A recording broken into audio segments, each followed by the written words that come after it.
In the quiet and unhurried years before the advent of our confident weather apps and animated thundershower predictions, communities often faced the winter season armed with nothing but a farmer's almanac and the speculative wisdom of the oldest folks in town.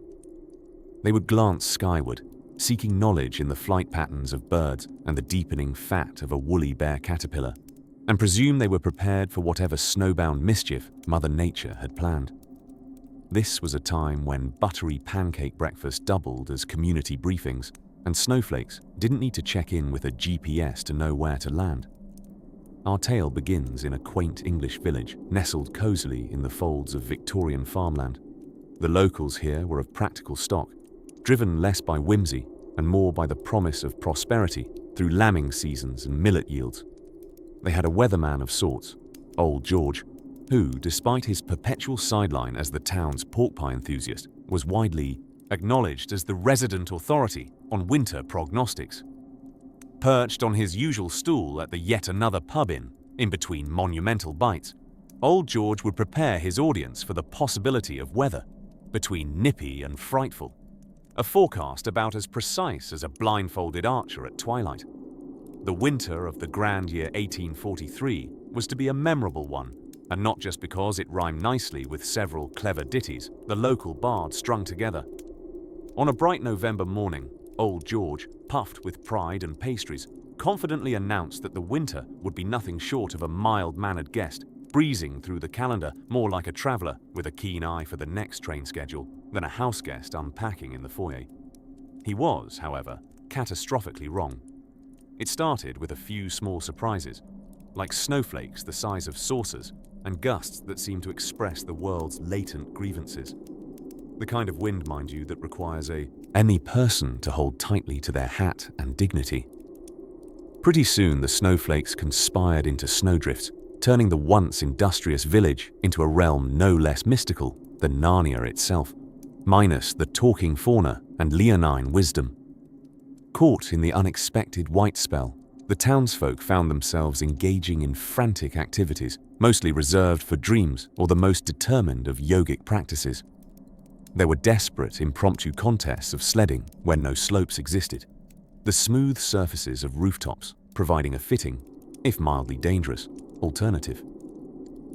Under the weight of surprise weather, however, springs a certain poetry, a world forced to stop, breathe, and turn its attention inward generates moments of still beauty and introspective hilarity. Conversations with neighbors who beforehand were just vague silhouettes behind a wall of everyday haste became genuine exchanges. Mrs. Bumbleberry, from 2 houses down, handed out teapots generously to the needful, and even Mr.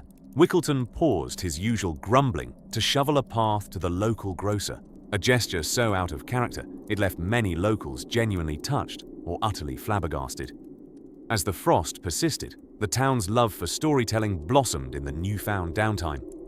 Long evenings were spent around hearths, with tales weaving through the night like well-steeped tea, increasingly fantastic as each story branched into the next. And slowly, though the snow piled outside like an unintended art installation, warmth permeated inside, building a unique ambience of shared resilience and community hilarity. Old George, slightly humbled and amusingly resigned, became somewhat of a comedic oracle in the weeks that followed. His predictions were delivered with double the flair and half the confidence, ensuring both laughter and acceptance were as abundant as the snow. For though weather lore had its inaccuracies, the bond formed over shared surprises and humor bore a hearty warmth. As the firelight dimmed one evening and villagers exchanged knowing nods and reminiscences, winter's embrace felt less a burden and more an unexpected friend bringing along the gift of gentle collegiality.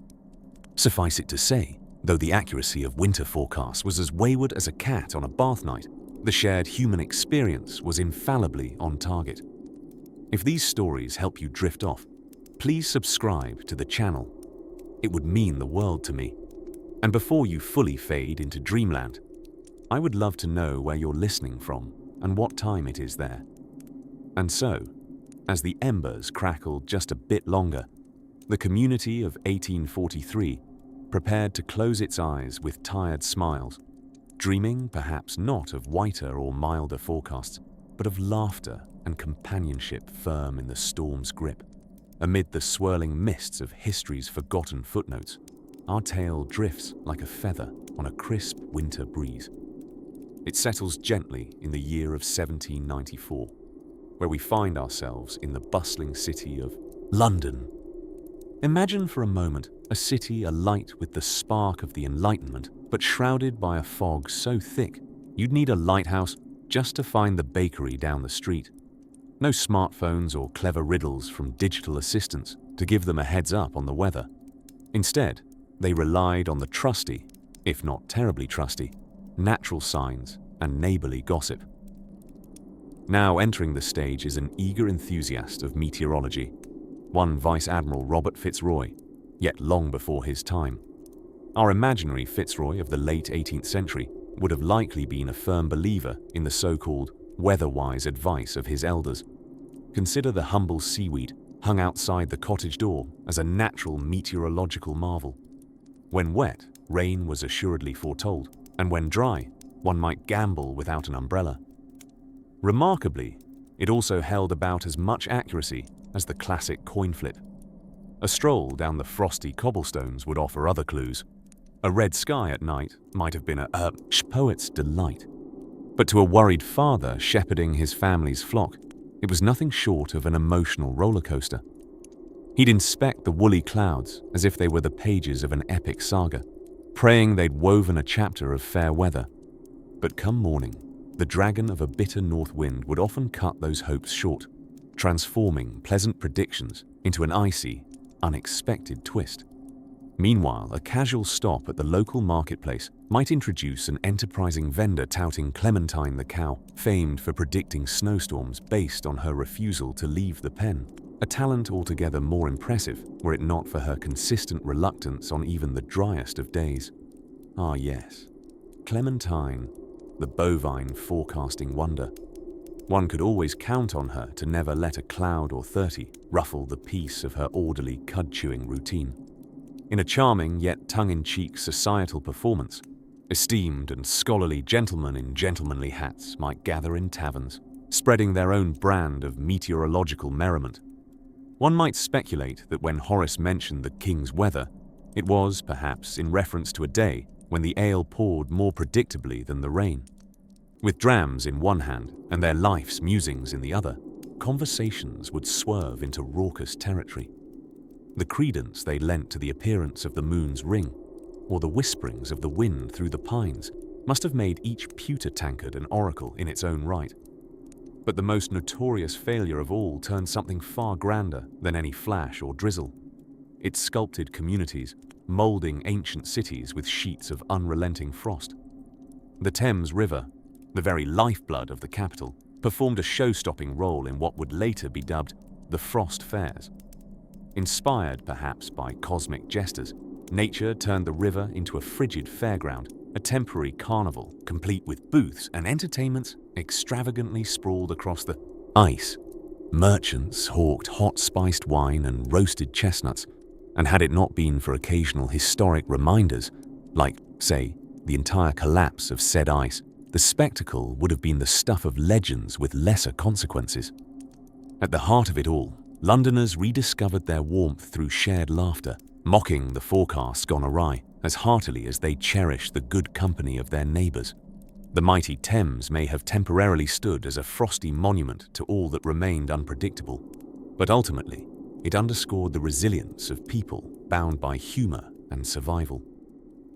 As you drift off to slumber, imagine the whispered tales of yore weaving through the frost-laden trees, knowing the usurping power of nature was but a pause, a hiccup, along the tranquil flowing river of time. In our next portion of this whimsical journey, you might find the tales becoming brisker, or perhaps as fleeting as a winter's snow. But for now, let the echoes of tattered old tales guide you gently into dreams of warmth and wonder. Picture it, a crisp winter morning, somewhere in the heart of 17th century Europe. As you nestle deeper into your blankets, imagine stepping out of your modestly warm home. The insulation was akin to that of a paper envelope into the mysteriously white abyss. It's cold. Your breath hangs in the air. And frankly, you have no idea if you should be preparing for a blizzard or just a sprightly dusting. With no weather forecasters in anoraks to cheerfully guide you, life was a game of meteorological roulette. In those days, weather prediction was less about satellite images and more about mystical vibes and questionable logic. Local law, from the mountains of Switzerland to the countryside of England, had it that swollen joints, migrating birds, and the color of the morning horizon were the best indicators of the weather to come. I suppose they believed that a red sky in the morning could tell you just as much as your aunt Martha's gouty big toe. Enter the beloved town crier. With bells clanging, he would walk down the cobblestone path where horses' hooves had clipped and clopped on countless journeys. He might cry out, "Hear ye, hear ye," after consulting the wise old pine tree and young Timothy's left elbow. "We reckon there's a snowstorm coming." And you'd better believe the town would listen. It wasn't just that the town crier's predictions had the authority of someone who literally shouted from the rooftops. It was also because there was no better option. After all, one man's guess was as good as another's when faced with the enigmatic whims of Mother Nature. Oh, but let's not forget about the almanacs. The revered astronomical almanacs, those trusty guides filled with mysterious symbols and cryptic advice, purportedly based on celestial phenomena. People clung to these leather-bound tomes like an ancient farmer would clutch his last potato at harvest time. The almanac writers, in grand, authoritative style, would tell you when to plant, to harvest, to fasten the windows, and, most importantly, when to heap logs onto the fire. To this day, no one quite knows if they got it right any more often than they accidentally invented horoscopes. Now imagine, if you could, the townsfolk chatting over their mugs of something hot and robust, likely debating whether the almanac or the town crier was more accurate this time, while the wise farmer might note that his cows were bunching together unusually close, a surefire sign in the old animal guide to weather foretelling. Lady Winthrop might argue the clarity of the stars said otherwise. In the corner of these discussions lurked the quirkiest of weathermen, the poet or local philosopher, with a mischievous twinkle in their eyes. They would point grandiosely towards the horizon, crafting rhymes that told tales of snowstorms or unseasonable sunshine with all the confidence of someone who has never, strictly speaking, been asked if they knew anything about the science of meteorology. Yet their pronouncements were delivered with such passion and flair, audiences couldn't help but be swept into fanciful daydreams of snowflakes the size of cabbages. And so, with 3 different predictions, and perhaps too many mugs of dubious ale, you would retire for the night, unresolved. If there weren't howling winds at the door come morning, perhaps there would be nothing more sinister than a delicate frosting over the thatched roofs. As you tuck in now, maybe you feel a kinship with those souls of yesteryear, drifting into slumber with your own nightly predictions left whimsically unfulfilled. So let us leave those ancient communities stargazing and feeling joints by the hearth, reminders of a time when uncertainty was as natural as the wind itself. As you drift further away into the gentle arms of Morpheus, the whisper of history still echoes around you, ready to unlock the next cheerful secret on the morrow.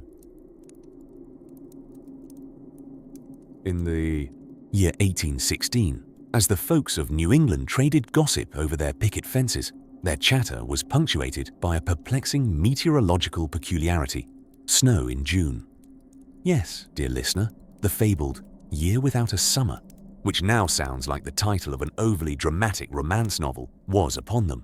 The cause of this climatic kerfuffle was the eruption of Mount Tambora in Indonesia. This spectacular volcanic show of force, while impressive, was rather inconsiderate, deciding to eject vast amounts of ash into the atmosphere, which would blanket the skies worldwide like some planet-sized shade. You see, back in those quaint days without modern meteorology, people had only rudimentary forecasts, relying frequently on the method of look out the window and see what's falling from the sky. This year, New England's farmers were in for a series of bitter surprises. Here, in the gently rolling fields, Grandmothers knitted scarves not for the upcoming Christmas gifts, but for tomorrow's morning chore. Farmers sowed their crops as usual, except that Mother Nature seemed to have mixed up her calendar.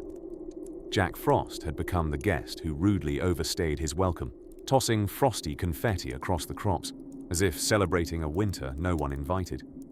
The snow would recede briefly, giving farmers a fleeting glimpse of hope, only for Mr. Frost to return, brandishing icicles like an overzealous party crasher.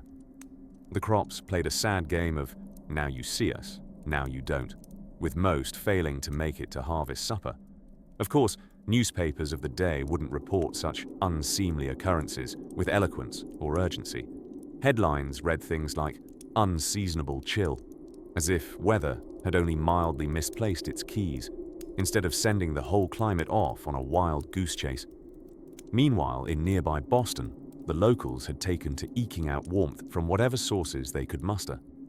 Prim socialites attended soirees huddled in layers of finery, with shawls and quartets competing for the prize of keeping the atmosphere warm and lively, or at least warm. Wine was considered not just a beverage, but a moral support system, and cider took on the role of liquid sunshine, an irony not lost on those pouring a second or third glass. As citizens adapted, their tales became the stuff of legend. For literature and arts enthusiasts, this peculiar year proved no less inspiring. The gloom hanging above kindled bursts of creativity like beams of sun through storm clouds. It was during this somber summer that a group of holidaying friends, including a young Mary Shelley, found themselves indoors by the shores of Lake Geneva, telling ghost stories to pass the time. The result? A story about a certain Frankenstein and his much misunderstood creation, born from a summer night that looked suspiciously like winter. Back in the city squares and village greens, humanity's ability to adapt and find humor amid adversity was on full display. Enterprising children made infamous June snowmen. Unfortunately, they didn't last long. Those fickle June suns had a mean streak. Dash back indoors during a hailstorm, those children would swap tales, tall tales, claiming that summer was simply waiting behind a cloud, having possibly taken an extended nap. Through whispered stories and speculative gossip, you might have heard the exaggerated accounts of an era of magic and mystery, of snowballs flung under golden sunlight and fireplaces roaring through the months the sun had seemingly forfeited. History, when absorbed in the hush of nighttime whispers, has a way of catching fire, burning through the myths to reach the warm heart of things worth remembering. And as New Englanders dug out their winter clothes to wear over their summer physics, a resilient cheeriness thrived. They carried on as if to say, "Dear weather, if you do insist on this nonsense, we shall simply pour more cider and knit faster." With this spirit of cozy resilience, it seems fitting to allow ourselves a gentle segue, drifting from the frost-bitten fields of New England to the next part of our sleepy exploration. As you let yourself sink deeper into your quilted cocoon, we shall follow other tales of whimsical weather where history continues to whisper its soft, witty secrets. Picture a crisp winter evening in 1776 as our story floats down to a humble little town in Pennsylvania called Valley Forge. It's here that George Washington decided to set up camp with his Continental Army, a decision that, in retrospect, was about as strategic as putting a snowman in charge of your central heating. Now, dear listener, let me assure you, Valley Forge was not chosen for its luxurious ski resorts or pristine holiday cabins. No, it was more of a winter survival reality show without the joyous commercial breaks. Our intrepid commander, Washington, steadfast as ever, faced the elements with his troops, all while the winter winds howled like a frosty chorus of off-key sopranos. These soldiers surely knew the situation was dire when the snowfall reached knee-deep proportions and rations were as scarce as witty observations at a particularly dull family dinner. Supplies of blankets were as limited as fresh jokes at an amateur comedy night, and bread was a delicacy spoken of in hushed tones, much like urban legends of warmer pastures. In this peculiar time before the advent of the Weather Channel, or the comforting voice of a television meteorologist assuring you that a storm front would clear by the weekend, Washington and his men had to navigate a winter that was as predictable as a cat's affection. The lack of modern forecasts meant relying on the good old woolly caterpillar, the fuzzy barometer of the pre-modern world. If you spotted one with a distinct band, well, that was a clear sign. Of confusion, usually. The troops passed their interminable time deciphering weather patterns in the sky. Clouds, plotting overhead like a mischievous playwright, crafting the next act of an unpredictable drama. Soldiers wrote letters home, suggestively steering clear of the weather chat, likely too embarrassed to admit they couldn't tell if they'd wake up beneath a snowdrift or a rain puddle. In a curious blend of ingenuity and desperation, some soldiers resorted to crafting their own makeshift ecological props to predict the weather. Pine cones, for instance, suddenly turned oracles, held aloft like pocket-sized crystal balls, as soldiers argued over whether closing cones meant imminent snow or a prelude to an unseasonal desert. It was all reminiscent of an early meteorological meeting where someone exclaimed, "Today, I predict it might snow or might not. Take your pick." To add a sprinkle of levity amongst the cold woes, spirits were occasionally lifted by a mischievous game called Who's Got the Wettest Socks? A highly participatory sport with the dubious prize of being awarded an extra, albeit moral, pat on the back for braving sodden feet. The warmest woolen socks were practically mythic by that February, like tales of mysterious midwinter butterflies that really did flutter by. In a twist of fate, or perhaps a nudge from the e-book of Mother Nature's practical jokes, the troops at Valley Forge found themselves inadvertently setting the stage for future winter preparedness. As word spread of the hardships overcome, tales from those frostbitten months inspired others to plan better, teaching invaluable lessons in the art of packing an extra blanket, or at least keeping rosemary in one's pocket for warmth, as suggested by a particularly wise grandma somewhere in the colonies. Beneath the same frosty sky that challenged Washington's resilience, the idea of a winter advisory was already planted, like seeds waiting for the warmth of understanding to bloom. As we leave Valley Forge and its gallant residents to their soon improving conditions, consider this. A moment, a cozy prelude to what awaits our historical journey. Let the gentle breeze of your imagination carry us as we drift softly towards stories where weather wisdom and humor interlace. A tapestry weaving through the dreamlike realm of history's persistent winter tapestries. In the crisp, frosty air of 1789, Philadelphia found itself a rather unexpected protagonist in the saga of misunderstood wintry weather. It was a charming city, bustling with citizens who had little more than their eyes and grandmotherly intuition to predict a snowstorm. And oh, the tales Philadelphia could tell, particularly that legendary seasonal chaos when autumn dared to shake hands prematurely with Old Man Winter. Now, Benjamin Franklin, a local celebrity who was notoriously ahead of his time, fancied himself an amateur meteorologist. Among his many impressive hobbies, Franklin had dabbled in forecasting. His latest invention, an aptly named weather whirligig, was the talk of the town, sat atop his rooftop, a gadget of gears and spinning arrows that looked more like a child's windmill during a bad hair day than a scientific instrument. Yet it was Franklin's pride, and he used it in earnest, offering unsolicited weather predictions that, in hindsight, might have had a 50-50 chance of being accurate if one squinted really hard. It was on a particularly chilly November afternoon when Franklin found himself facing off against Mother Nature, whose sense of humor was as biting as the north wind. His beloved whirligig, oscillating frantically, sent signals that seemed to suggest an impending mild snowfall, barely heavier than the flutter of angel feathers. The good people of Philadelphia, ever trusting their local genius, prepared themselves with only the thinly veiled attire of complacency.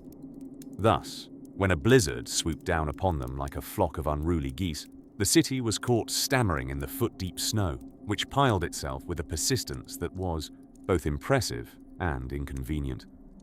Despite the chaos enveloping the city, Franklin remained unfazed. Up on his rooftop, bundled in layers that made him resemble a particularly disgruntled marshmallow, he evaluated the whirligig like an artist pondering a new shade of blue. He scribbled notes, likely just as baffling to him as to later historians, and shook his head knowingly, as if this mishap was all part of a grander plan, an unexplained phenomenon only truly understood by those conversing with the celestial realms.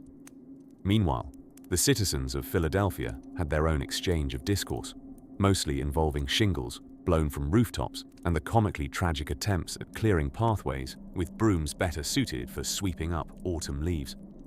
This snowstorm, they would later recount, was both a spectacle and a splendid disaster. A picturesque menace immortalized in tongues wagging by firesides for years to come. As the storm reluctantly abated, Franklin's spirit remained, as he undeterred. He penned a letter, perhaps to console himself, gushing about the potential of his whirligig to a colleague in Europe. A marvel, he wrote, though weather, it seems, delights in proving man a delightful fool. And thus, Franklin, in his usual candid brilliance, stumbled upon an eternal truth, that weather, like unruly adolescents and unbaked soufflés, had a mind of its own. Despite the ordeal, the cheerful camaraderie within the taverns of Philadelphia grew stronger. Spirits and laughter both ran warm.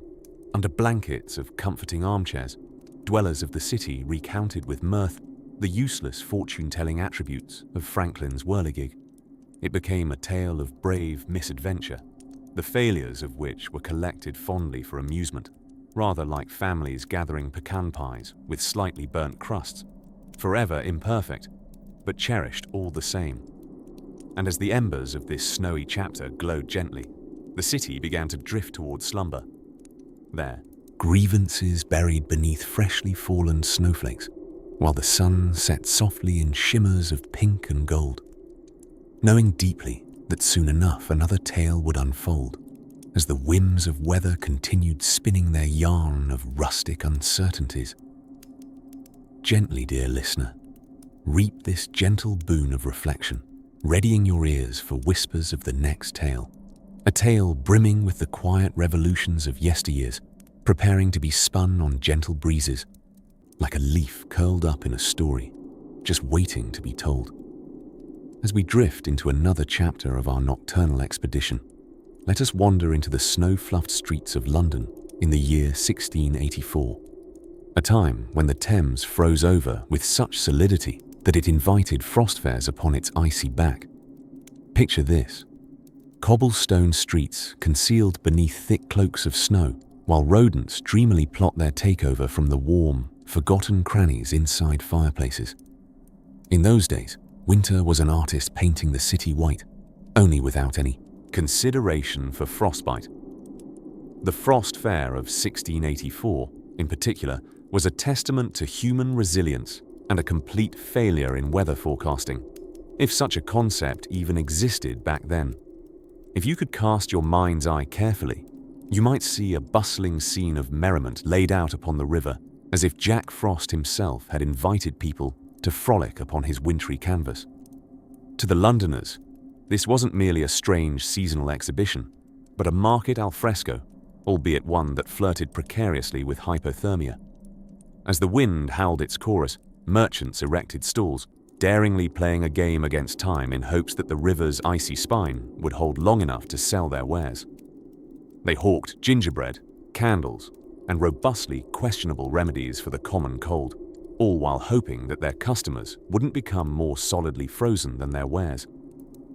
Given the absence of satellites and Doppler radars, people relied on the woolen wisdom of Grandma's itchy knees to predict the arrival of a snowstorm.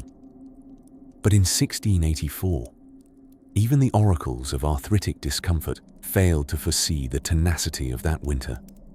As we snuggle into these frosty tales, imagine being in the bustling market where every breath is a puff of visible air and every step a crunch echoing through the gentle silence of a snow-muted city.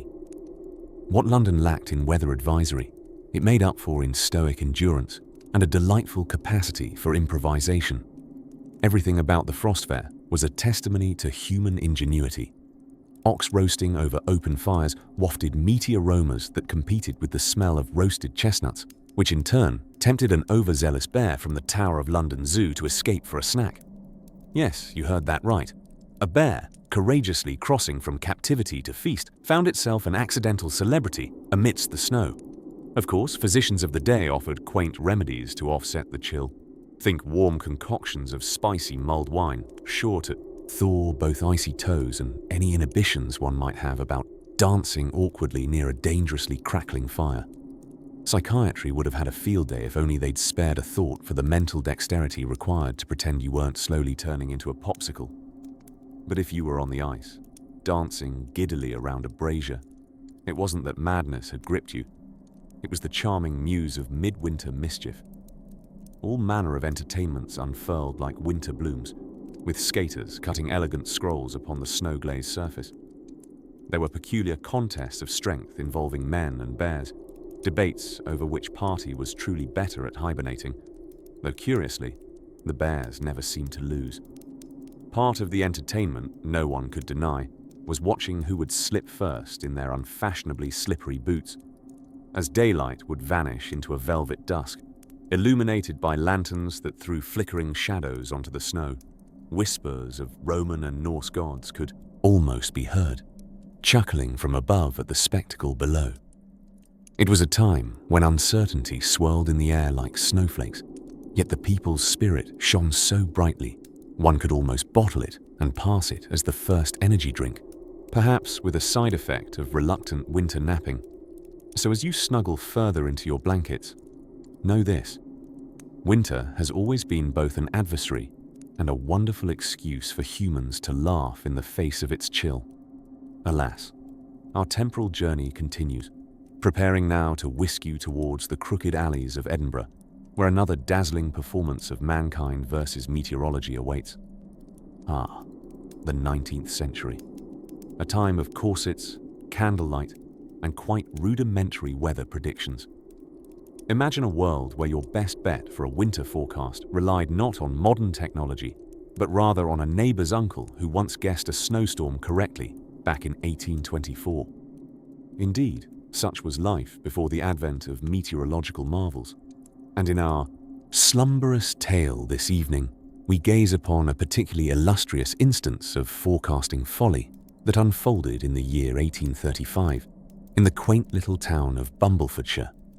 Bumblefordshire, barely a speckle on the map, was a charming village known for its pies, pleasantries, and peculiarly unpredictable weather. It was a town where adventurers needed more than a brave heart. They needed a well-reasoned hope in sunshine, or a very large umbrella. Despite the dangers of errant drizzle or sudden snow, Bumblefordshire boasted a self-proclaimed seer named Bartholomew Puddlewick. Bartholomew, a man whose beard rivaled most woodland creatures in both length and density, declared himself the village's premier weather whisperer. Armed with nothing more than an aching knee, which he insisted could predict storms, and a few well-read almanacs, Bartholomew was Bumblefordshire's go-to forecaster. Now it must be understood that Puddlewick's knee, as it was fondly called, was reliable in approximately the same way that a broken clock is right twice a day. Yet the townsfolk, finding reassurance in routine, swore by him, quite literally on Mondays outside the local pub, over a pint or two of bitter ale. On one fateful December evening, as icicles hung lazily from the eaves and the air took on that peculiar crispness of snow about to fall, Bartholomew beckoned an audience in the town square. With a flourish of his hand, not unlike a master of ceremonies, he proclaimed, "Hear ye, hear ye! This winter shall bring naught but gentle skies and mild frosts." The villagers, clutching their shawls and mufflers, nodded approvingly. The very idea of a mild winter was a delightful prospect, akin to discovering an extra slice of pie after supper. And so, convinced by the wisdom of Puddlewick's knee, Bumblefordshire relaxed, supremely unprepared for any bite of winter's teeth. However, just as Mrs. Weatherby, the baker, began to daydream of picnics in January, Mother Nature decided to introduce an unexpected plot twist. A mere week later, grand and unduly flurried snow cascaded from the heavens, a spectacular blizzard that could have been commissioned by a particularly grandiose romantic painter. The town was swiftly buried under untold layers of white, leaving Bumblefordshire in a state of bemused disarray. Bartholomew Puddlewick, Faced with this wintry rebellion, artfully blamed the anomaly on his knee's sudden and regrettable arthritis, clearly an unforeseen malady triggered by the previous week's excess of damp weather. The townsfolk, wide-eyed and now considerably more respectful of Snow's potential ferocity, gathered their wits and shovels, setting to work with a diligence typically reserved for festival preparations. Yet, even amidst all chaos, there was a certain camaraderie of resilience, as neighbors banded together to clear paths and share provisions. By the glow of their hearths, they shared tales of prior absurdities and the curious machinations of Puddlewick's knee. The calamity, though inconvenient, became a cherished narrative recited annually, accompanied by much laughter and perhaps a bit too much cider. And so, dear listener, as you drift gently towards the land of dreams, let this chapter serve as a whimsical reminder of nature's penchant for surprises and the charm of communities navigating unpredictability together. As our tale continues, we shall leave Bumblefordshire amid its low hum of snow shovels and merriment, a scene of true winter wonder. Now, as sleep beckons you deeper, let the rhythmic dance of snowflakes, both real and imagined, guide you onward to the edges of another dreamy discovery on our curious journey through time and weather. As the first snowfall delicately blanketed the cobbled streets of London in the winter of 1684, the residents found themselves embroiled in an epic tale that would rival even the most dramatic of Shakespeare's tragedies. Had Shakespeare been interested in weather? The period was fondly referred to as the Great Frost, although, to the people who had to live through it, the charm was considerably less evident. In a scene reminiscent of an unplanned slumber party from Victorian times, entire families huddled around hearths, clad in every article of clothing they possessed, resembling quilted armadillos with a flair for woolen fashion. Merchants, who normally charm crowds with their booming voices and vibrant cries, sounded like a choir of wheezing penguins, thanks to the vast amounts of hot punch they had consumed, all in the name of warming the soul. In desperate attempts to cope, inventive minds took to lighting fires in braziers right on the frozen River Thames. And miraculously, due to circumstances that may or may not include an aversion to cooking indoors, this chilling spectacle led to the era's first ever frost fair, a glorious congregation of the cold but cheerful, all gathered upon the sturdy ice as if attending nature's own winter gala. Hawkers sold food of dubious temperature, while jovial skaters looped and glided as if auditioning for roles in an Elizabethan interpretation of Swan Lake. Meanwhile, the aristocrats, so often thrifty with their countenance, took on the challenge of being just as calculating with their heating sources. They collectively deemed fireplaces more decorative than effective, and took great pride in inventing elaborate explanations to guests in what became known as the warm conversation competition. Communication on such days was almost as frosty as their noses. The telegraph had yet to appear, and carrier pigeons were visibly sulking at the thought of risking frostbite on their delicate feet. With the lack of reliable weather predictions, planning for travel involved more guesswork than a blindfolded dart game. Families and merchants alike relied on an oracle of sorts. The town crier, whose main qualification was an audible voice above gale force, and the winds, to provide the day's forecast. Cold, with slight annoyance and intermittent frustration. In rural areas beyond the city's fog, pastoral scenes appeared straight from an oil painting. Shepherds could be seen arm in arm with their livestock, bracing against the winds while composing folk songs that recounted the lists of ailments acquired since the frost's onset. Their sheep, stoic and puffy, stood sentinel, offering little more than woolen sympathy as they contemplated their own fleece futures. For the romantic at heart, yes, the kind who found star-crossed affairs slightly too straightforward, winter in these times offered a remarkable opportunity for connection. Imagine your beloved swooning in appreciation as you braved the elements, returning breathlessly to the door with nothing but an icicle bouquet that would make your nose drip in solidarity as you profess your love, haltingly, between chattering teeth. Amid the frost, there was the occasional entrepreneurial genius who saw opportunity in adversity. Bob the baker, armed with 5 layers of clothing and a bread recipe that defied conventional reasoning, opened a seasonal thermal sanctuary Inside, the ovens baked bread like a parade marching steadily into the future. His shop, briefly rebranded as Bob's Cozy and Confectionery Igloo, became a favorite gathering place. There, folks would simultaneously discuss crosstown affairs while warming their toes on discarded baguettes used as makeshift insoles. The market of the impractical goods niche. As Thor thoughts peppered many minds, the first driplets from the eaves brought anticipations of normalcy and even warmer seasons. In the meantime, as Frost's tight grasp held firm, one had to muster resilience and optimism. It was shared through the whispers and murmurs around the fireplaces. The ice will melt, and soon our tales will be widely exaggerated, some of them even true.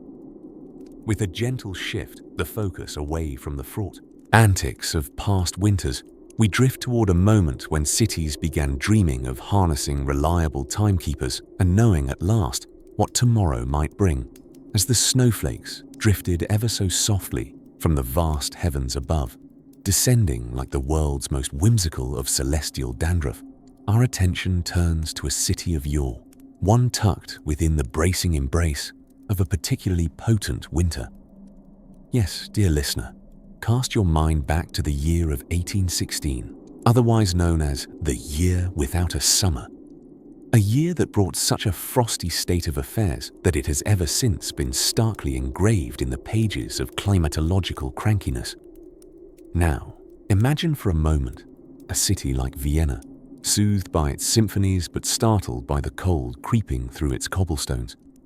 The good burghers of Vienna were rather accustomed to the rhythm of the seasons, like a Mozart minuet moving gracefully from note to note. Yet that peculiar year, the minuet lost its place in the score, and the strings of warmth turned eerily silent. You see, at that time, meteorology was not yet graced by the astounding inventions of satellites or Doppler radars, but rather reliant on a combination of barometers, wishful thinking, and a reasonable acquaintance with the whims of woolly caterpillars, each as reliable as the next.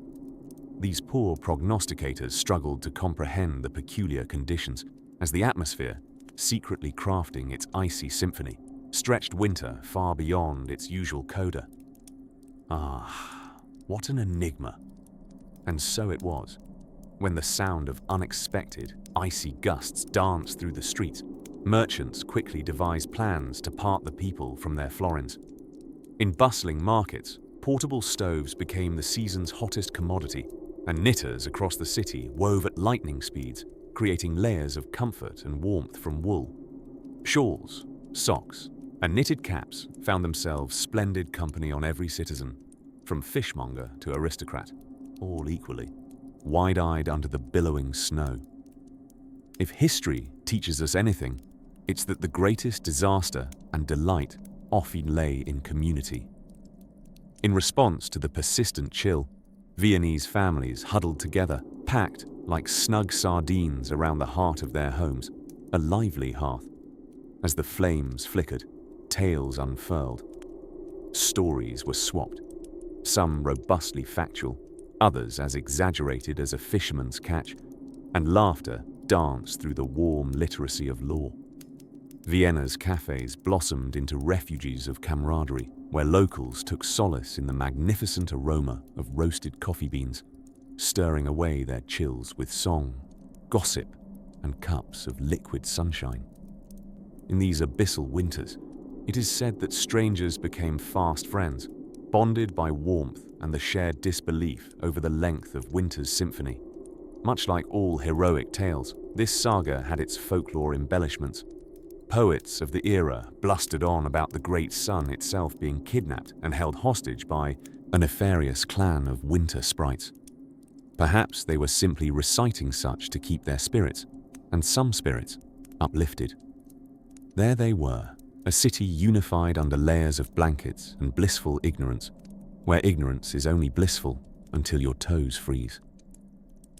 But rest assured, Vienna found its way through, dancing through this curious cold spell with both grace and the subtle shivering of wet socks hung by the fire to dry. Therein lies a moral. Though the clouds may obscure, beneath them lies a community fortified against any season. And as spring eventually lifted its emerald eyebrows, the city breathed anew, ready for suns and skies once shadowed by plumes of volcanic wisdom. Now, as you gently drift on this current of warmth and narrative, allow the playful winds of words to nudge you onwards into the next saga of our timeless tale, where the characters, yet unknown, weave stories untold within the grand tapestry of history's sleepiest secrets. Winter. A time when twinkling snowflakes gently blanket the earth in a coat of glittering frost, whispering promises of warm drinks by the fireside. But let us not forget the days of old, when winter was less a season of sanitized comfort and more of a seasonal contraction by Mother Nature to test how seriously the good people of history took their woolen undergarments. Our story today finds itself amidst the flurries of a most illustrious winter in the quaint hamlet of Dudleycaster. It was a time long before modern weather forecasts had thundered into existence, and meteorologists were more likely to have been spotted in cloaks than in coats. The villagers of Dudleycaster, tucked away in the English countryside, keenly awaited the turning of the seasons with nothing more than a sheepish glance at the sky and an unwillingness to wash windows as their weather predictors. Dudleycaster's resident sage, an elderly fellow named Alfric, prided himself on his exceptional talent for forecasting the weather. A talent honed from years of staring thoughtfully at clouds and nodding assertively. Alfric's predictions were considered as reliable as a rock in a hard place, and the town listened intently each winter when he would sit upon his storied barrel outside the tavern, pipe in hand, ready to unleash his forecast like a theatrical announcement. One fateful December morning, Alfric cast his seasoned eye to the heavens. The air was crisp, the sky clear save for a distant billow that one could barely call a cloud. Alfric spat on the ground, as was his custom, and declared with a sage nod, "A winter mild, save but a few sprinkles to dust the path." The villagers, who had already resigned themselves to a season of seasonal monotony, jubilantly prepared for a pleasantly mild winter, stowing away their snow shovels and stockpiling, instead, raisins for fruitcake extravaganzas. But as fate would cleverly have it, Alfric's talent was about to be put to an exceptional test, not even a full. 2 fortnights later, Dudleycaster was greeted not by the gentle snow flurries of Alfric's imagining, but by drifts of snow that seemed to emerge, as if churned by Neptune himself, frothing over the edge of the horizon. It was as though some celestial heavenly body had decided to empty an entire attic's worth of forgotten snow onto the unsuspecting villagers. Alfric, for his part, spent that day conveniently tucked away inside his dwelling, presumably buried under a generous heap of embarrassment along with a pair of mismatched socks. The flurry of surprise wasn't limited to Dudleycaster alone, for this monstrous drift did what it did best, drifted, and drifted it did, until it encountered the town of Morpeth, where it dumped layers of snow thick enough to spark dreams of lucrative winter sports franchises. Had such concepts tickled the fancy of Morpeth's denizens? Alas, in a world prior to plows equipped with aboard-clad athletes, they were left to ride sleds made of old, doors down the main street in a desperate attempt to get supplies from the store. So how did they cope, you ask? With ingenuity fit for the foolhardy, Morpeth's populace took to digging tunnels between cottages, inadvertently creating a rather cozy shortcut network that would have made a rabbit blush with envy. Of course, these tunnels led to not only unintended visits from neighbors, but also the occasional and slightly confusing dinner party 2 doors down. Yet, as history is wont to repeat, the winter, with all its tumbling tribulations, eventually relented. Spring melted Morpeth's impromptu subway, and Dudleycaster thawed to new hope and the warmth of sunshine. The erstwhile panic, blurred by time, became stories, then fables, and finally excuses for more gatherings at the tavern. And Alfric, ever the unwitting villain, became a legend of sorts, oft referred to with fond chuckles as the town's beloved errant seer. As we gently step away from the snowy escapades of Dudleycaster and Morpeth, let us leave behind the chill of the cold and prepare to wander under sunnier skies. For what better way to embrace the coming of dawn than by finding humor and warmth in the tales of our wintered past? With this thought, we turn the page kindly, inviting whatever delights may follow into our minds as we slowly drift into gentle slumber. In the midst of buzzing stoves and flickering candlelight, we find ourselves slipping back to the early 19th century, a time when predicting the whims of winter weather was as mysterious as deciphering a cat's meow. Our tale takes us to the bustling city of Philadelphia, a hub of ideas, trade, and unwieldy weather that had a mind of its own. Here, in this cradle of American independence, folks had to rely on the quizzical gazes of shopkeepers and the instincts of wool-clad farmers, who seemed to have a sixth sense about when to plow, and when to plow right back to their fireplace and sit down with a steaming mug of something warm. Among them was Ernest Thaddeus McSweeney, a curious soul with an extraordinary penchant for reading the skies. Tall, with a pair of spectacles constantly slipping down his nose, Ernest fancied himself quite the amateur meteorologist, though the term was not yet in vogue. His instruments included a barometer purchased from a traveling peddler, a rudimentary thermometer he was convinced had a tilt towards the optimistic, and a weather vane that more often than not spun in whatever direction it pleased. On one particularly nippy evening in January, Ernest gathered the local townsfolk for what had now become a cherished tradition, the McSweeney midwinter prognostication.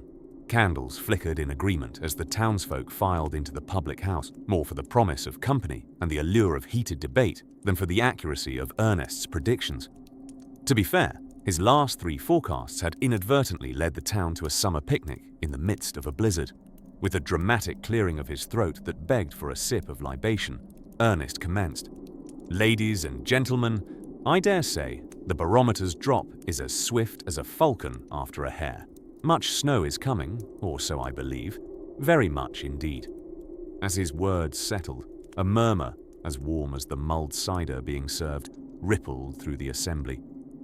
Now, Philadelphia being a city of skeptics and dreamers alike, a certain Samuel Witherspoon, known for his devilish penchant for turning conversations into contests, raised his teacup high.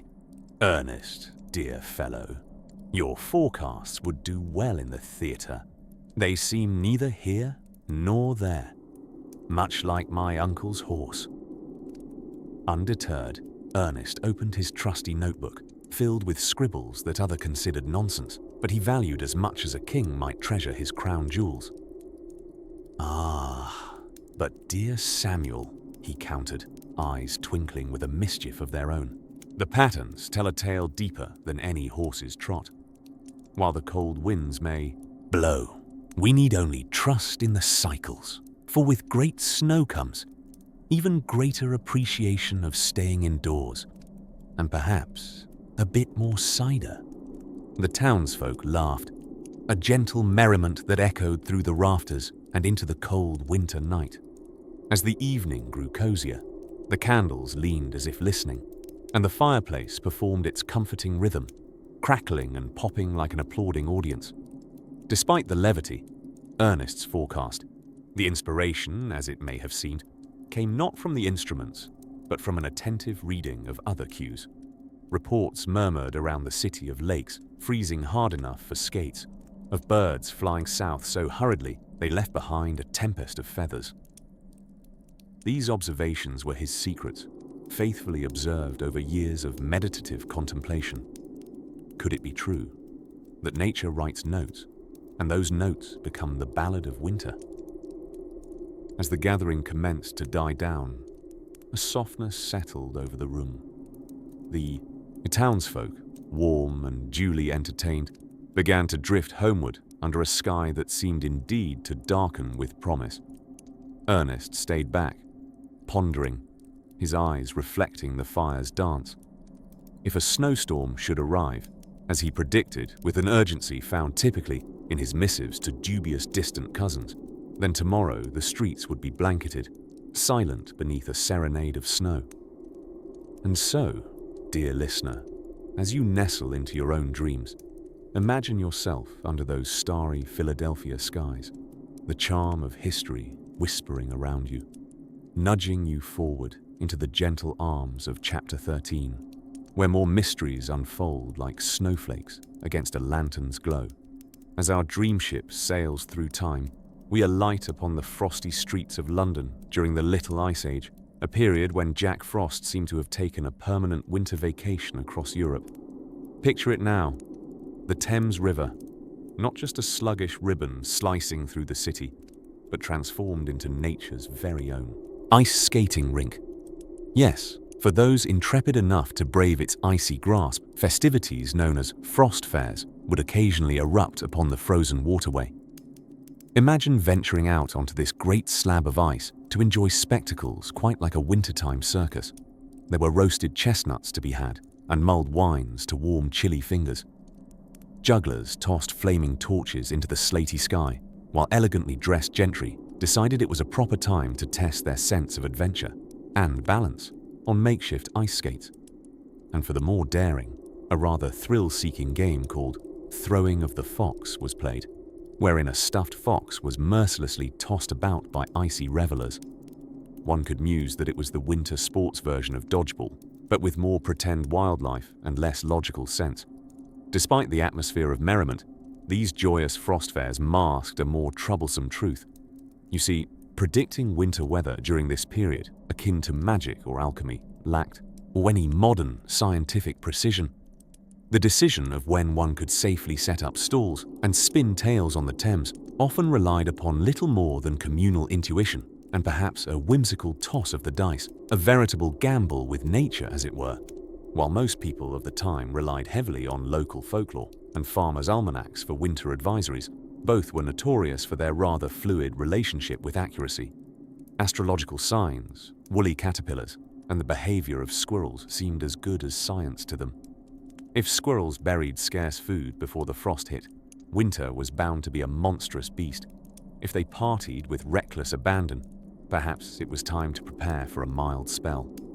Unfortunately, the squirrels seldom held the same press conference twice. Alas, the precarious nature of forecasting sometimes led to considerable misjudgments and hilarious situations. One such tale springs forth from the wooden cart of a baker named Horace Merriweather, a man whose name was laden with the irony of his perpetual troubles in predicting any kind of weather, merry or otherwise.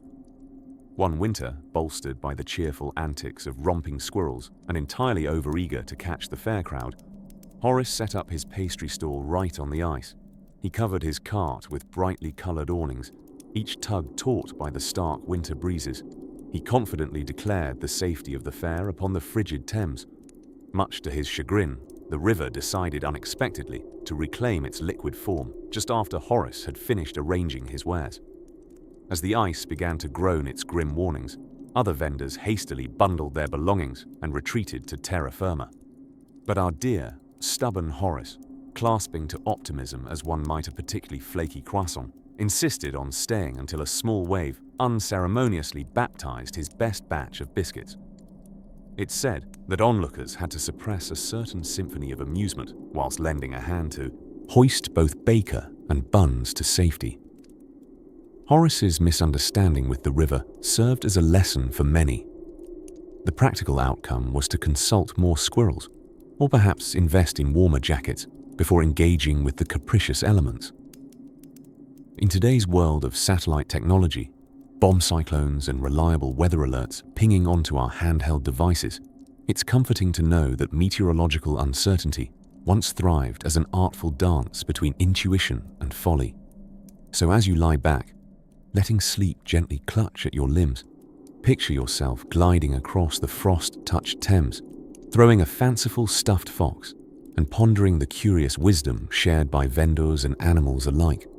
Let us tiptoe lightly into the shadows of history's dreams, where whispers of even more wondrous and peculiar tales of winter are sure to await, as the frosty fingers of winter stretched across the landscapes of yore, coating them in a delicate icing of freezing chaos. Our ancestors tried, valiantly, to decipher the mysterious language of weather. Welcome to a chapter filled with the genuine tête-à-tête of city officials and Mother Nature, where humour meets history in a snowdrift of yesteryear's frost flakes. Imagine, if you will, the bustling city of Paris in the mid-1700s, where wigs were as powdered as the roads after a good snowfall. In the Age of Enlightenment, people believed reason could solve almost every conundrum. Yet when it came to predicting weather phenomena, logic took a sabbatical. Every winter, Parisians eagerly awaited the winter spectacle known as La Fête de la Glace, where the Seine would freeze over, turning the river into a temporary crystal thoroughfare. Vendors would set up shop on the ice, and the Parisians, never ones to pass on a good soirée, would merrily tread the treacherous surface. But sometimes, just sometimes, Old Man Winter would cancel the fêtes with a mischievous thaw, leaving a floating market rather than a frozen one. Meanwhile, across the Channel in merry old England, a similar lack of forecasting finesse saw the Great Frost of 1709 catch everyone off guard. London streets became impromptu ice skating rinks, and let's say, more ankles were twisted than Mozart's symphonies had notes. While the populace struggled to stay warm enough to shake a fist at the sky, coffee houses became unofficial headquarters for weather lamentations and philosophical debates as thick as the fog that often accompanied their winters. Not to be outdone by their European counterparts, the American colonies faced their own frosty challenges.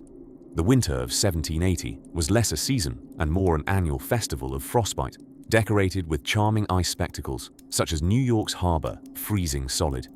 People skated upon the surface with such confidence you'd think they regularly walked on water. And thus, underestimating winter's bite led to abrupt endings of daring shortcuts and unscheduled, aquatic adventures. History tells of colonial farmers who, without the luxury of Al Roker's trusty forecasts, relied on the woolly bear caterpillar's stripes to divine the winter's severity. Spoiler alert, the farmers were often wrong, proving that although caterpillars make delightful spring attire for birds, they're not ideal meteorologists. Let us not forget our lovely and often underappreciated historical weather enthusiasts, the almanac makers, and their valiant, if not questionably accurate, predictions. Each autumn, households would receive their cherished almanacs with the reverence one might reserve for sacred texts. The average reader flicked to the winter section with a palpitating heart, hoping, praying that this season's frosts would be gentle, like the pleasant old retiree who dozes near a sunny window, warm shawl tucked around him. But alas, those same predictions were often as precise as a dartboard approach to decision-making during a town council, a meeting.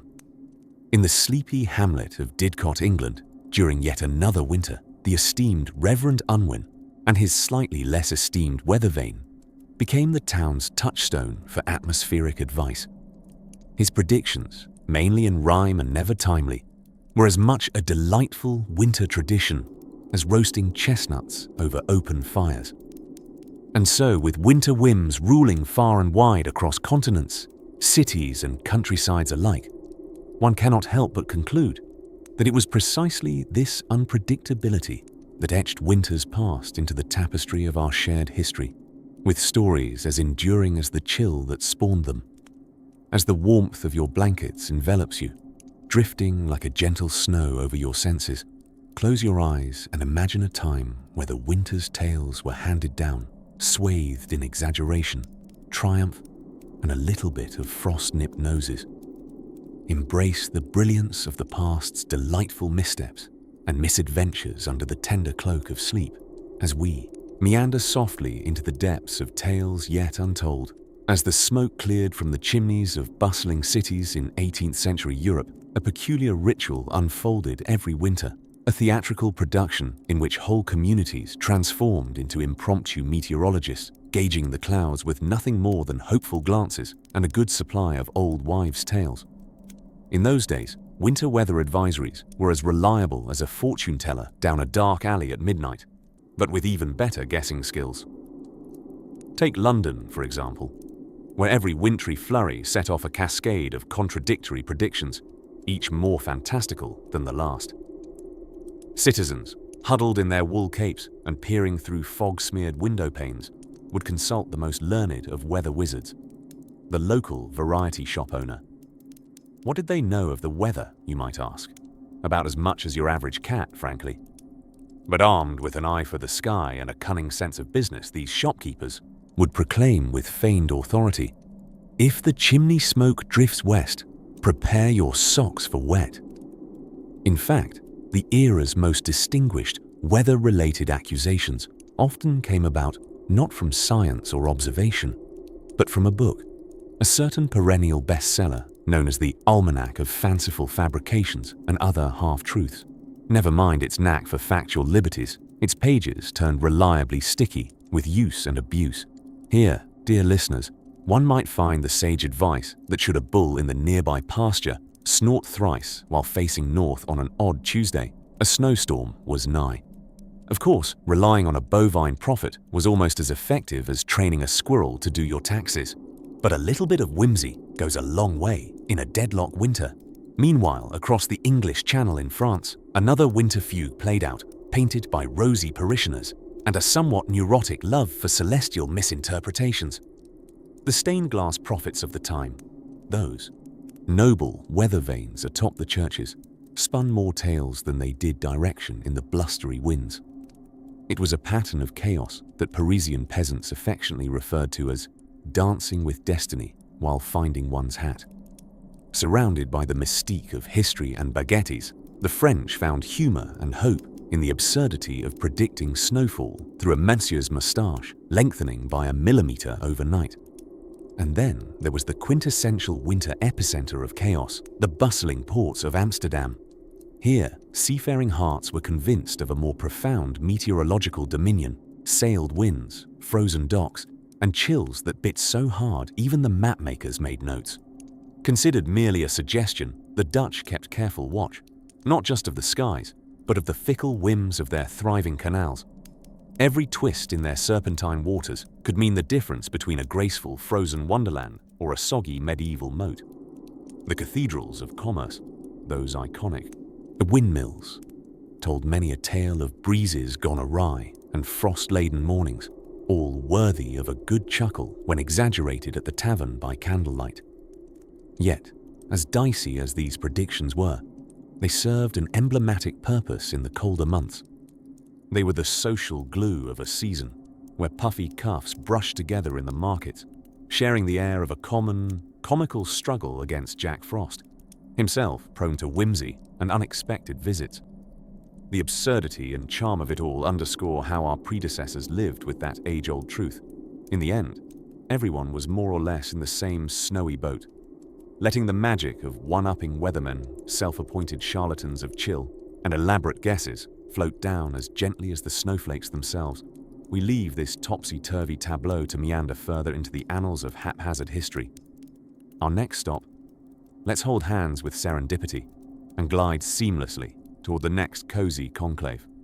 Our historical voyage of warmth and whimsy never truly at a loss for less than predictable charms.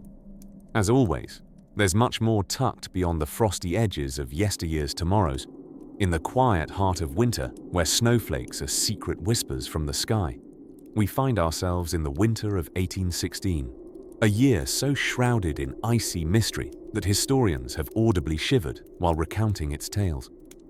Dramatically known as the Year Without a Summer, 1816 came with more weather-related surprises than a cat in a donut box. But let's rewind a little and set the stage for this frosty debacle. Our story of chilly misfortune begins in April 1815, halfway across the world, where Mount Tambora in Indonesia decided that a little volcanic activity would be just the thing to spice up the global climate. Like a toddler with a glitter bomb, it sent an enormous cloud of ash and sulfur into the atmosphere, enough to create an impressive, but decidedly inconvenient, climatic domino effect. This atmospheric mess-up went entirely unnoticed by the fine citizens of New England until the summer of 1816 arrived wearing winter's thick woolen scarf.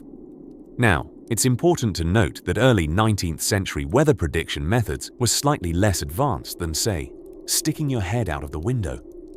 In fact, many farmers relied on the Old Farmer's Almanac, a tome full of sage advice that ranged from planting times to warnings about squirrels hoarding more than their fair share of acorns. Alas, even this reliable guide was blindsided by what the skies had in store. As spring tiptoed in with the bashfulness of an uninvited guest, New Englanders did what they did best: prepared for a promising season of crops. Little did they know, however, that this was a summer destined to wrap them in a cold embrace, as June arrived with unexpected frosts that wiped the grins right off their optimistic faces. It wasn't long before the once-budding crops were frozen in time like beet-centric popsicles. Picture farmers, scratching their woolen-capped heads, muttering to themselves in confusion. After all, summer crops weren't supposed to have frostbite. Yet there they were, surveying their fields, which now resembled the aftermath of a confused snowman building competition. And with transportation methods limited, frantic farmers posted word to distant relatives by letter, messages likely carried by diligent horsemen with noses as red as Rudolph. Community gatherings, usually alight with tales of blessed harvest, became scenes of head-shaking and bewildered murmurs. "We should have listened to old man MacGuffin," they mumbled quietly. He had always claimed the ash from his chimney could predict the future. Though to be fair, his forecast was simply that every winter would be followed by Christmas. Yet, for all this unexpected frostiness, not everything was quite so solemn. It turns out that a 2-month-long goosebumps-inducing season does wonders for one's sense of humor. After all, when it's midsummer and you're still quilting blankets rather than daydreaming of sun hats and lemonade, you can't help but laugh a little. Meanwhile, Europe wasn't left out of the chilly festivities. Across the pond, Lord Byron decided that the cold, dim summer was just perfect for deep poetic musings. Bunkered down with his literary cohorts, he dared them to write ghost stories. The result: Mary Shelley's captivating tale of Frankenstein's creation, an ode to how truly electrifying a good chill can be. Literally. So, as icy breezes danced through July and August with the audacity of a guest who wouldn't take a hint, people coped the best they could, each drafty home turning into a cozy hideaway of woolsocks and rapidly emptying woodpiles. It was a test of endurance, humor, and a bizarre lesson in climatology that only the haphazard chaos of antiquated weather could provide. As our chapter of Frosty Folly concludes, think of this. Sometimes a little ash in the sky holds the power to change the soil beneath our feet, or at least to turn a promising June picnic into a winter wonderland. Now drift gently and warmly into the anticipation of what sweet, unpredictable tales the next chapter holds, against the soft canvas of ancient European winters, a tale unfolded as the frosty breath of January would gently sweep across cityscapes, making people huddle closer to hearths that crackled with age-old stories. In those wondrous days where woolen socks and a well-tended fire were the best weather insurance, folks were left to the mysterious art of nature's whims, quite unsure whether the season would gift them with a light, fluffy dusting or a cataclysmic dumping of winter wonderland. A particular town of note in the 18th century was Copenhagen, where the citizens lived in a delightful state of weatherly ignorance. You see, the only semblance of prediction came in the form of a rather scraggly old man, known locally as Cloudy Carl, who, when he wasn't preoccupied with attempting to teach ravens to play chess, a task, need we say, surpassing all remarkable failures in the annals of history, would stare intently at the sky, squinting at the clouds like one might inspect a suspicious piece of cheese. His methodology? Well, if the clouds looked like angry badgers jostling in a sack, bad weather was surely afoot. Carl's accuracy was about as reliable as a one-legged stork in a tap dancing contest. Nevertheless, Carl's eccentric mumbles, combined with a waggle of his eyebrows, seemed to possess an arcane charm that persuaded the townsfolk to either brace themselves for an avalanche of inconvenience or to don their finest furs for a potentially scarce spot of sunshine. His predictions, delivered with such gravity and whimsy, were perhaps more a matter of entertainment than practicality, a forerunner to our modern-day meteorological melodrama. Living under these whimsical forecasts, city denizens developed an intriguing knack for adapting on the fly.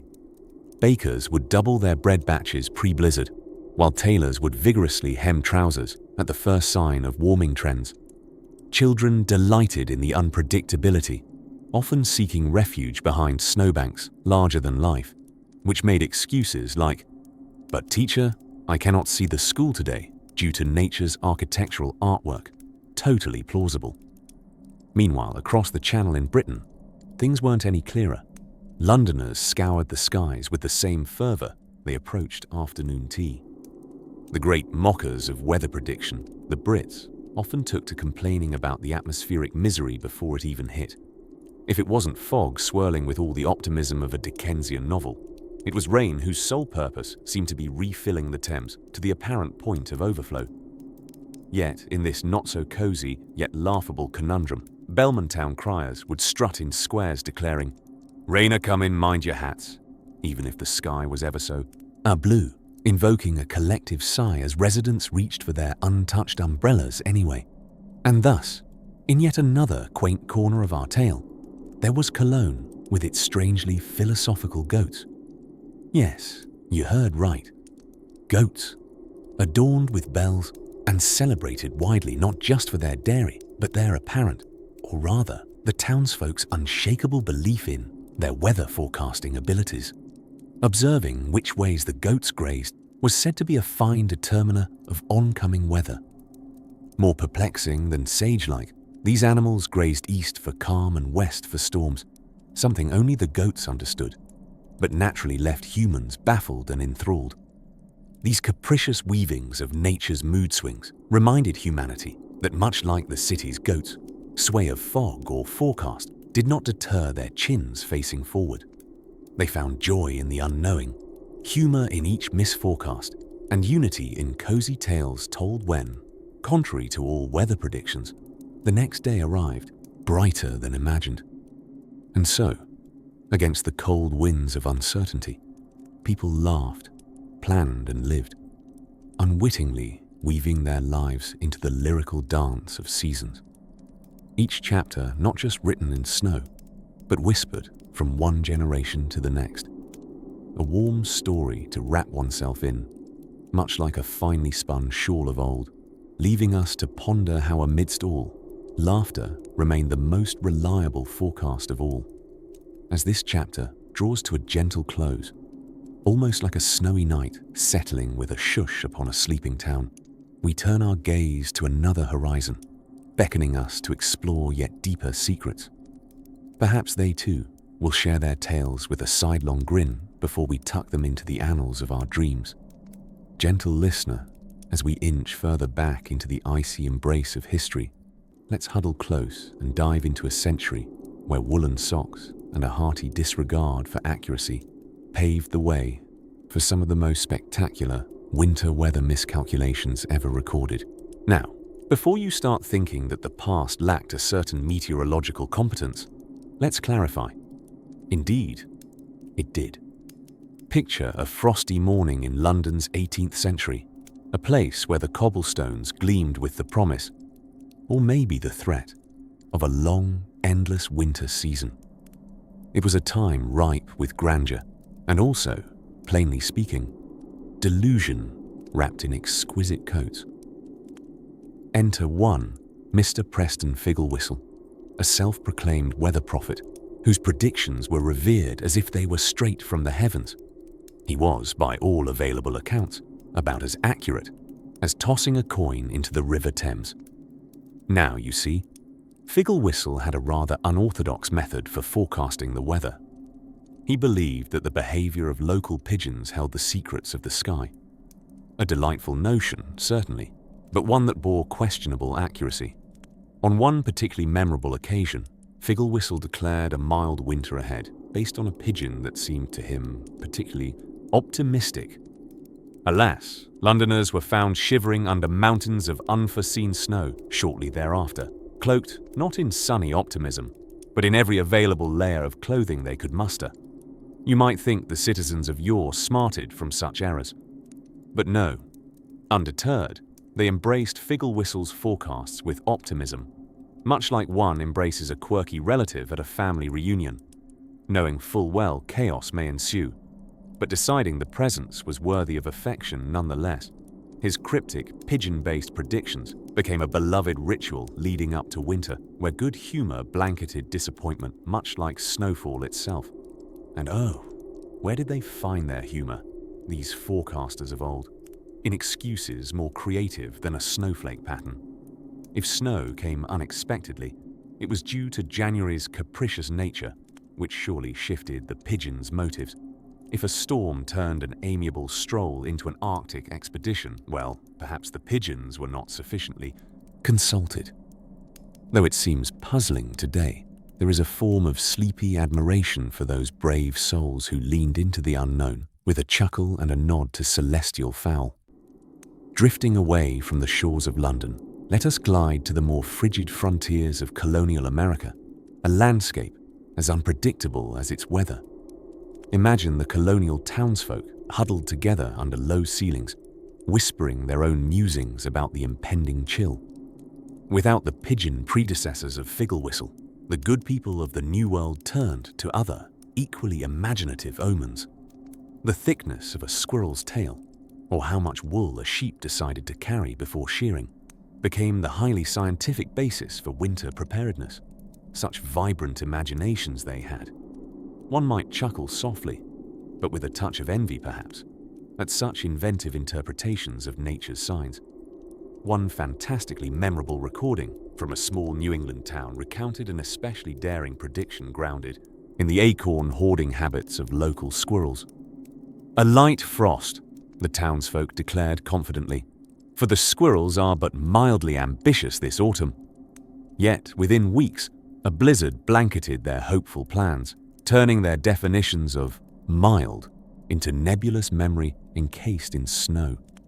As dusk settled with cold stars twinkling above, households dimmed their lights and retired for warmth beside roaring hearths, letting go of their winter weather musings like a ship receding into mist.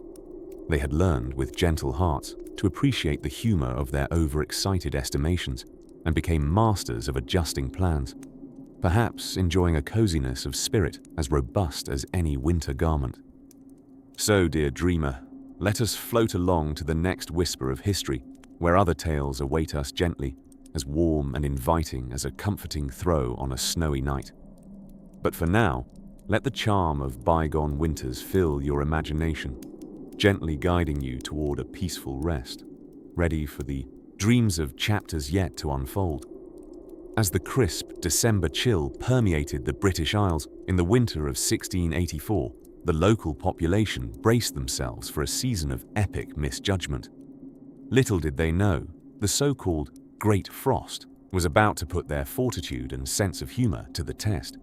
It was a winter so cold that even the woolly sheep were said to have been grateful for their hefty coats, and rumors swirled that the Stonehenge stones were huddling a little closer together for warmth. 17th century England had yet to benefit from our modern meteorological marvels, the Doppler radar, for instance, or the trusty weather app notification that declares there's a 70% chance it's already raining. Instead, the English people relied on the expertise of weather prophets with ominous names, such as Shepherd Mark, an unassuming gentleman who claimed his rheumatic knee could predict snowfall with astounding accuracy. Spoiler alert, his knee proved less reliable than a snowflake trying to outshine a barn owl in a staring contest. The heart of London was a bustling hub where gossip cascaded like a toddler down a steep hill, and folks eagerly awaited Shepherd Mark's winter advisory. As the frost set in and the Thames began to stiffen under a glassy coat of ice, Mark confidently declared, "The river shall not freeze solid. Continue thy merry wassailing." Well, Mark's assurance took a nosedive quicker than the temperature itself as the Thames solidified into the largest ice rink known to residents until they invented middling timberland super rinks in 1723. With the river superbly frozen, Londoners seized the opportunity to host the first frost fair on the Thames. Enterprising street vendors, who saw a market even when gazing at a wall of snow, scuttled out onto the ice to hawk roasted chestnuts and hot possets. Gambling tables popped up like mushrooms after a rainstorm, giving birth to the only known wager where betting on thin ice carried both metaphorical and literal peril. The local barber even conducted makeshift haircuts, proving that wherever humans congregate, someone will always need a trim. For a while, it seemed this meteorological miscalculation was not a disaster at all, but rather a joyful happenstance. Revelers skated and spun beneath a slowly dimming sun, while freezing North Sea winds reminded them why they'd invented beer. A newlywed couple exulted in frosty, photogenic bliss, their cheeks rosy with both affection and hypothermia. Amidst the revelry, one could overhear the sharp conversations of London's illustrious intelligentsia, warmed by convivial company rather than adequate pashminas. "Perhaps this frosty miracle stems from science," declared a powdered noble. "Nay," corrected his scholarly companion. "I suspect the universe simply enjoys an occasional prank on humanity." Of course, not everything was merriment and mirth. The freezing temperatures tested architectural ingenuity, or lack thereof, as roofs heaved complaints under snow's relentless weight. The more pessimistic citizens took to stockpiling supplies for a siege they were certain had been waged by winter itself. But, as was tradition, most were content to ignore the stress and indulge in fervent shopping at the Frost Fair, a charming prelude to today's online panic buying in the face of black ice threats. Eventually, as the sun reasserted its rule over the sky and March arrived, the mighty Thames relinquished its chilly embrace, and the Frost Fair attendees melted away with the ice, leaving behind legends and lost mittens. The people of London resumed their everyday lives, sheepishly aware of their misplaced confidence in meteorological augury. Shepherd Mark, ever resilient like an unwelcome houseguest, remained undeterred. He boldly promised that next winter would bring desert heat instead. The English populace exchanged weary glances, like children whose tales of Santa had just been debunked. Night falls on the historic landscape. Perhaps you'll revel in the whimsical notion that centuries-old meteorological errors have only enhanced our appreciation for the unpredictably enchanting tapestry that is our weather. Drift now into slumber, contented as we ease forward into the next tale, where colder winds beckon yet another storied city. The pages of history continue to unfold just beyond this present twilight, where we relax into the embrace of dreams. Long before the days when a meteorologist could stand in front of a green screen waving jazz hands at animated snowflakes, winter weather advisories operated on a mishmash of folklore, prayer, and sheer optimism. If you're cozied up preparing for sleep, let's drift back to a time when the idea of a surprise snowstorm was as terrifying as stumbling upon an empty pie tin in your pantry. In 19th century London, weather prediction was less science and more a spirited bout of guesswork. Take, for example, the tale of Admiral Robert Fitzroy. Yes, the Fitzroy who helmed the HMS Beagle alongside a certain Charles Darwin. With a penchant for both exploration and barometric pressure readings, Fitzroy attempted to tame the unwieldy British weather by pioneering one of the earliest attempts at a systematic weather forecast. Naturally, when your technology is essentially a glass barometer, twinned with gentlemanly intuition, the results were often as clear as London fog. Armed with his trusty storm glass, Fitzroy embarked on a noble quest to warn the public of impending bleak skies. The storm glass resembled a Victorian snow globe, but instead of snowflakes, it contained a mysterious concoction of chemicals that formed ornate crystals as the pressure changed. Fascinating, yes. Accurate, well, that depended on who you asked. Nonetheless, he issued daily forecasts, which were printed in the Times. Yet the public's genuine curiosity soon dissolved into skepticism as Fitzroy occasionally found himself promising afternoon sunshine that was swiftly washed away by unexpectedly swirling blizzards. Meanwhile, across the Atlantic, the burgeoning United States faced its own wintry challenges with a unique flair. Consider the Great Blizzard of 1888, an event so monstrous it arrived with a guest list of freezing temperatures, unending snow, and spectacularly strong winds. This blizzard ambushed cities with all the subtlety of a bull in a china shop, yet meteorologists at the time didn't quite see it coming. They were busy identifying ominous cloud shapes over the New England region, possibly wondering if those particular nimbus held a hidden message encoded in their bulbous designs. Folks found themselves stranded in peculiar places. Some hunkered down in the middle of hoof-terrific chaos with an alarming number of spooked horses during their morning commutes, while others found warmth and impromptu camaraderie within the comforting vicinity of hotel lobbies and neighborly parlors. Indeed, it was a winter storm that left a lasting impression like a firm hand clasp from an acquaintance determined not to release your hand until the perfect level of friendliness was established. Around the world at this time, predictions often involved more mystical methods. In Russia, birds were carefully watched, their migrations murmured to communicate the whispers of oncoming snowdrifts. If the birds stayed put, it was as if they collectively tweeted, "No worries, sleep tight. Feast on morsels till further notice." The human instinct to predict the unpredictable was as boundless as it was hapless. Consider, briefly, the farmers' almanacs, those rustic volumes filled to the brim with a tantalizing blend of empirically unverified wisdom and seasonal anecdotes. Lovingly crafted and bound to your local general store, they promise to shed light on the snowy shadows. Reader discretion advised. As we pull this cozy blanket of history snugly over our shoulders, we glimpse the secret transformation. This haphazard human fascination with forecasting was slowly giving birth to new sciences and, eventually, weather apps that playfully debate with us on a daily basis. From Fitzroy's Stormglass to storm trackers ablaze on our smartphones, winter weather advisories have journeyed far. But before we dream of more barometer mishaps and snow-cursed cities, let's gently close our eyes and anticipate the wonders and quirks that a dawning new chapter brings. In the dreamy glow of yesteryears, imagine a time when winter wasn't just predicted by colorful graphs or intense meteorological debates. No. Picture instead a scene where villagers huddled around the flickering flames of the fireplace, eyes wide with anticipation as the local wise man squinted at the peculiar patterns of bird migrations.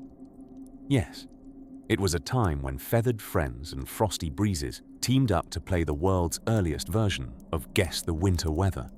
Back in the brisk December of 1674, the inhabitants of the quaint village of Twiddlehorns believed firmly in the predictive powers of Oswald Thumbletoes, a chap with a peculiar expertise, a remarkable method to forecast winter severity by the density of moss on ancient stones. So precise were Oswald's calculations that he boasted a 70% accuracy rate, which, given that he made most of it up primarily for the cheerful evening ale he received, was rather impressive. Yet perhaps his greatest blunder, weather-wise, took place during a memorable winter advisory. One blustery afternoon, Oswald declared, with significant bearded gravitas, that snow would be as rare as a hen's tooth. Following this proclamation, the villagers, trusting in Oswald's wisdom, packed away their muddied shovels, gleefully anticipating a mild season. Closed were the arguments over the merits of snowshoes versus sleds, and opened were the dreams of a snow-free festival. But, as irony would have it, that same winter became known as the Great White Blanket. The skies over Twiddlehorns cracked open, and snow fell in such abundance that chimney sweeps found themselves sweeping swathes of snow off rooftops rather than soot from flues. Nobody had anticipated such a wintry deluge, least of all Oswald, who had wisely chosen that particular week to mysteriously research his hypothesis in the balmier air of a neighboring town. Across the Atlantic, around the same time but with a distinctly different winter mechanism, the people of colonial America leaned heavily on the predictive sorceries of the old farmer's almanac. The almanac, clad in a mysterious blend of data and superstition, akin to a reluctant clairvoyant, bravely gave broad seasonal predictions. The settlers would gather in workshops during chilly evenings, passing the pages of the almanac like sacred scrolls. Despite its best efforts, however, the almanac's forecasts weren't immune to what we might call exceedingly hopeful optimism, with its cheerful warnings of an above-average snowfall or more sun than storms. Young farmers would plan their crops, their harvests, and their surprisingly chaotic barn dances. In February of 1704, after being assured that a mild setup was in order, the townsfolk of Fairweather Creek were unprepared for what historians might dub the blustery betrayal. Caught amidst surprise blizzards, many a villager stood gazing upon their dormant barns, murmuring grievances against the paper prophets. Let's not overlook the less prominent but equally intriguing Italian weather predictive strategies of the Renaissance era. Here in Venice, Both splendid and soggy, mystics claim the ability to predict winter based on the thickness of the fog and the number of gondolas scraped off icy canals. A local Venetian myth sat firmly that winter woes could be remedied with song, particularly if sung in minor keys. The practical success of these musical interludes was, naturally, questionable, but remained quite popular amongst those fond of evening serenades, a dreamy distraction, if slightly out of tune, from the reality of chilly winds slicing off the lagoon. As twilight falls over our chapter, envision yourself settling amidst these whimsical weather worlds. Slip softly under the imagined snowflakes, warm in the knowledge that bad weather predictions have kept humanity company around countless firesides through the ages. Though no meteorologist existed for these many tales of miscalculation, a sort of cozy camaraderie arose from the mystery of it all. Now, as the embers fade to glimmering whispers, we edge closer to unraveling more of these forgotten advisory follies. The gathering calm around these tales sets the stage for a deeper dive into what delightful misadventures await, illuminating the frosty paths ahead in our whimsical wandering. In the dimly lit halls of history's most poorly weathered tales, we come upon a particularly frosty scene, almost as if we've cracked open a giant treasure chest filled with yesterday's chill. And what do we find but a chapter from the not-so-glamorous annals of human endeavor, the year 1709, forever remembered as the time when Europe quite literally couldn't feel its toes. During the Great Frost of 1709, thermometers plummeted to a record chill, creating a winter so severe that it seemingly froze the very laughter from the air. Picture it. Europe, January 1709. An ensemble cast of dignitaries whose wigs alone weighed 5 pounds met stiff resistance from their morning cocoa. Entire rivers froze solid, becoming the primordial playgrounds of children and statuesque cows alike. In the absence of reliable meteorological predictions, townsfolk relied instead on a murky mix of folklore, the aching bones of the town elder, and the occasional grunt from overfed barn cats to decode what nature had scribbled in its wintry margins. Through this icy spectacle, Louis XIV of France cut a rather dramatic figure. The Sun King himself, cloistered in the sprawling and paradoxically drafty halls of Versailles, remarked, between shivers, that the contents of his closets bore a suspicious resemblance to his icebox. His otherwise unflappable court, chosen more for their ability to look magnificent than to manage frostbite, summoned an assorted parade of furriers, each with a signature coat designed to quite literally save face at the next grand ball. Meanwhile, in England, it was so cold that political arguments were said to exhibit a rare thaw, born not out of compassion, but out of sheer necessity, as Parliament convened in layers thick enough to muffle dissent. Following such nights of chilled debate, pamphleteers swaddled in scarves crafted a subgenre of moralizing moans about the weather's disrespectful persistence. Their woes, notwithstanding, carried a pinch of wry musings, a far cry from modern meteorologists, whose utterances of snow often bear the hysterical gravity of a thriller. Other novel.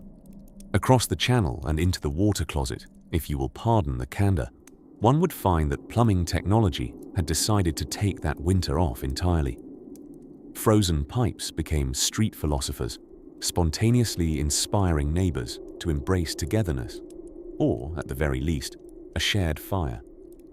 The poor bakers, ordinarily soft targets of European scapegoating, now found themselves the unexpected saviors as they beckoned locals with the warm promise of fresh bread, a true hearth in a handbasket. As that relentless chill gnawed at the land, nature itself tried its hand at slapstick comedy.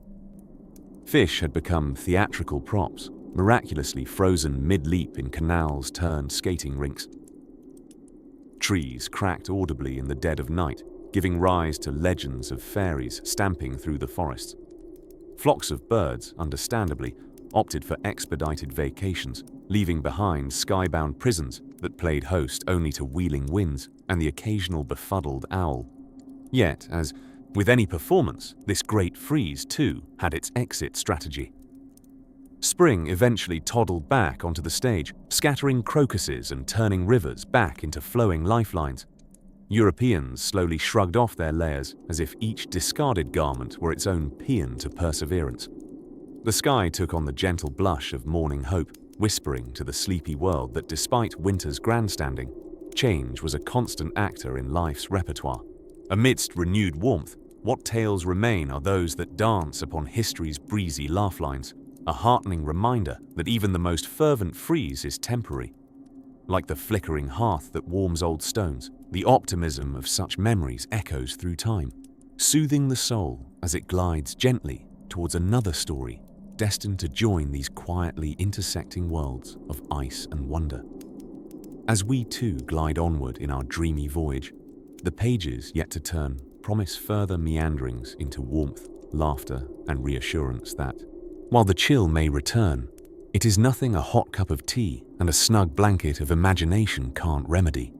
Picture this: a dreamy winter's day in Revolutionary War-era America, where the only forecast you could reliably count on was Old Man Jenkins squinting up at the sky, sniffing the air, and predicting, with grave certainty, it'll be weather today.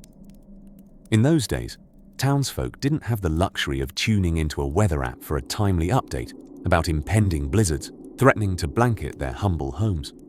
In the quaint, snow-draped town of Valley Forge, the winter of 1777 to 1778 would go down in the annals of history, not for valiant battles fought with muskets, but rather for the strategic skirmishes between a frosty disposition and underdressed soldiers. With no discerning meteorologist to call, General George Washington found himself in quite the chilly predicament. Imagine leading a determined ragtag army, only to have their resolve tested by icy breezes with the force of 1,000 shivering geese. Valley Forge, you see, was perfect for troops, and those with an enthusiasm for building warmer, albeit cramped, log cabins. But I digress.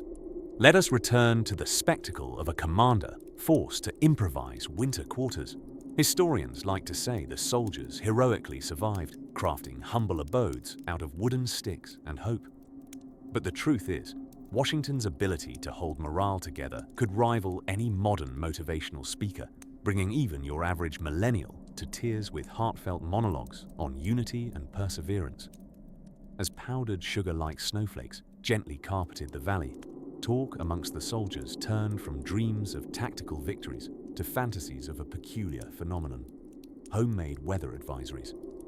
Yes, as fanciful as it seems, bets were whispered over crackling fires as to how deep the snow would be by week's end. From the officer's tent, murmurs were heard of organizing a charming winter contest, Guess the Frost.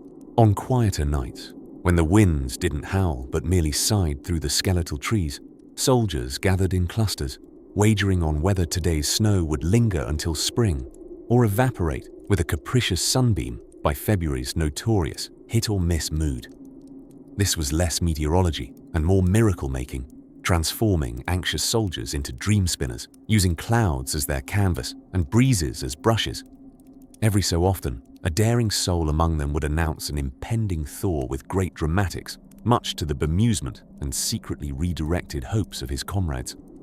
Unwittingly, these forecast-guessing gatherings became a source of bonding, warming spirits, with camaraderie far better than hot cocoa ever could, although I suppose a hot beverage may have been nice too. And now, as we near this chapter's gentle close, think of those soldiers, tucked away in makeshift wooden houses, their slumbers under threadbare blankets, layered with imaginations flying wild and dreams loftier than the winter air that surrounded them. It was a time when faith in nature's gentle hand, or lack thereof, could twine together laughter, hopes, and yes, even remarkable predictions, as if their very lives depended on it. Because perhaps they did. But remember, dear listener, as the final flakes waltz down tonight from the great stage of the sky, and you close your heavy eyelids, ponder this thought. In a world where snowflakes bear witness to history, might they also cradle forgotten whispers of the past? Expectantly, as you drift into your own reveries, may chapter 24 gently cradle you into its new realms of discovery. All good things, my dear undercover scholars, must come to an end, much like the warmth of a down duvet on a frosty morning when someone decides to sneak out for a bathroom break. So, here we find ourselves, drifting gently to the conclusion of our cozy wander through the whimsical corridors of weather forecasting's past. As we tiptoe through this final chapter of whimsical whirls and snowy sagas, let's beam our thoughts to the bustling city of Stockholm, circa 17th century. Stockholm was a place where snowflakes and column inches of the newspaper seemed to have secret competitions about which could fall faster. The meteorologists of that time, or as they fancied calling themselves, sky scholars, were less equipped with Doppler radar and more inclined towards chicken bones and peculiar peaks at the heavens. In this particular winter, an ambitious young man named Sven had taken the helm as Stockholm's finest and only weather sage. He had all the qualifications for the job: a magnificently bushy beard that would put modern-day hipsters to shame, and a top-notch weather-guessing method that involved listening to the rhythm of rain on his roof and examining how quickly Josefina, the local bakery's tabby cat, shirked her usual scurry about town. Sven, determined to provide accurate forecasts, had declared very convincingly that on a particular Thursday, Stockholm would experience a mild winter's day. Alas, by the time the sun had sleepily peeped over the snowy rooftops, the city was blanketed in the sort of snow that makes penguins consider relocating for something a bit warmer. Panic ensued, with the city square bustling with frantic Stockholmers clinging to their unreliable wool cloaks and grumbling with every creaking, snowy step. As temperatures plummeted faster than a rejected lover's heart, Sven, feeling both cornered and chilly, improvised wildly. "Fear not," he boomed with a surprising confidence to those who had gathered outside his modest abode. "For what we have here is not a snowstorm, but rather a unique spectacle, a feast of the frosty." His audience, who had woken expecting tea and a stroll, not a festival of white, blinked at him with a mixture of skepticism and hope. Spurred on, Sven continued his impromptu creation of whimsical events: snowball dancing in the square, snowman building competitions judged by the most unbiased judge he could find, otherwise known as his bewildered friend Torvald, and storytelling sessions beside fires where people openly contested who had the worst frostbite tale. Strangely enough, with activities keeping their feet tapping and mittens clapping, this promised to be dreadful day turned into an unanticipated triumph of camaraderie.